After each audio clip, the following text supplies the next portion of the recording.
Hi friends, எல்லோரும் எப்படி இருக்கீங்க? நல்லா இருக்கீங்களா? இன்றைக்கி என்ன வீடியோ பார்க்க போகிறோம் அப்படின்னு பார்த்தீங்கன்னா, இன்றைக்கி நான் வந்து சிக்கன் பிரியாணி செய்ய போகிறேன். என்னோடய பையன் வந்து ஸ்கூல் போயிருக்காங்க. இப்போ வர டைம் தான், இன்னொரு ½ அன் ஹவரில் வந்துடுவாங்க. அவங்க வர்றதுக்குள்ளே சர்ப்ரைஸாக நம்ம வந்து பிரியாணி செஞ்சு வச்சிடலாம். சிக்கன் பிரியாணி, சிக்கன் கிரேவி ரெண்டும் செய்கிறேன். அவர் வரதுக்குள்ளே சிக்கன் கிரேவி செய்ய முடியுமான்னு தெரில. ஸோ ஃபஸ்ட்டு பிரியாணியாவது செஞ்சு வச்சிடலாம். அவருக்கு சர்ப்ரைஸாக இருக்கும், வந்ததும் சாப்பிடுவாங்க. ஸோ இப்போ நம்ம ரெடி பண்ண ஆரம்பிச்சிடலாம். நான் இந்த கரம் மசாலா இதெல்லாம் எடுத்துருக்கேன், சேர்த்துக்கலாம். ஒரு பெரிய வெங்காயம் கட் பண்ணி வச்சுருக்கேன், அதையும் சேர்த்துக்கலாம்.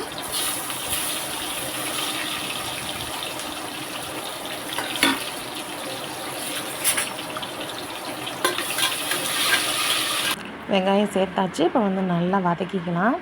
வெங்காயம் வந்து நல்லா கோல்டன் ப்ரௌன் கலரில் வரணும், அந்தளவுக்கு வதக்கிக்கோங்க. அப்போ தான் வந்து நமக்கு பிரியாணி டேஸ்ட்டாக வரும்.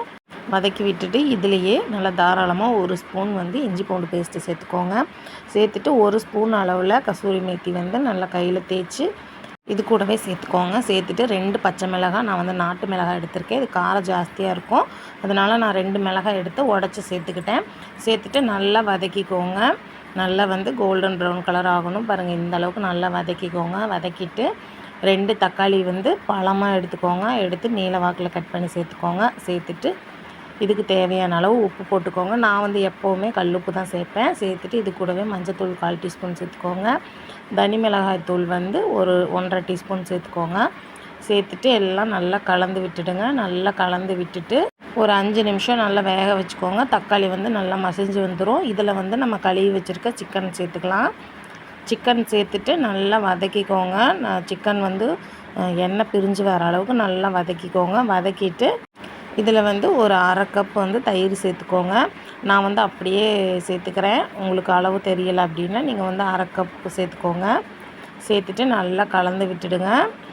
உங்களுக்கு பார்க்கும்போதே தெரியும் பாருங்கள், ஒரு திக்கான கிரேவி கன்சிஸ்டன்சி வந்திருக்கு இல்லைங்களா? இந்த அளவுக்கு வந்து நமக்கு வந்து தொக்கு மாதிரி இருந்தால் தான் நமக்கு பிரியாணியில் வந்து மசாலாலாம் சேர்ந்து வரும். ரைஸோட மசாலா வந்து ஒட்டும், இல்லைன்னா ஒட்டாது.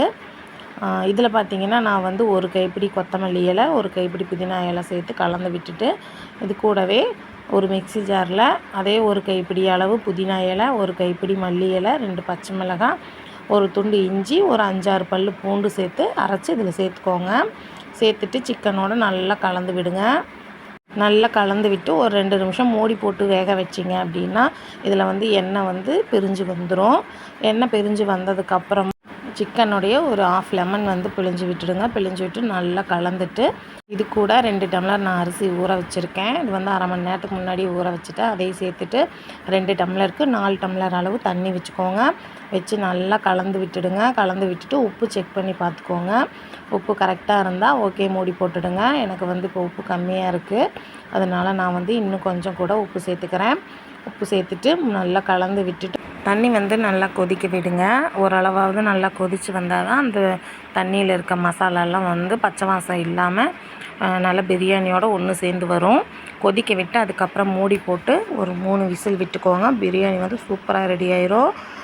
நான் சொல்லியிருக்கேன், இதே மெத்தட்லேயே நீங்கள் பிரியாணி செஞ்சு பாருங்கள், அவ்வளோ சூப்பராக வரும். வீடியோ பிடிச்சிருந்தால் லைக் பண்ணுங்கள், ஷேர் பண்ணுங்கள், கமெண்ட் பண்ணுங்கள். மறக்காமல் நம்ம சேனலை சப்ஸ்கிரைப் பண்ணிக்கோங்க. அடுத்த வீடியோவில் பார்க்கலாம்.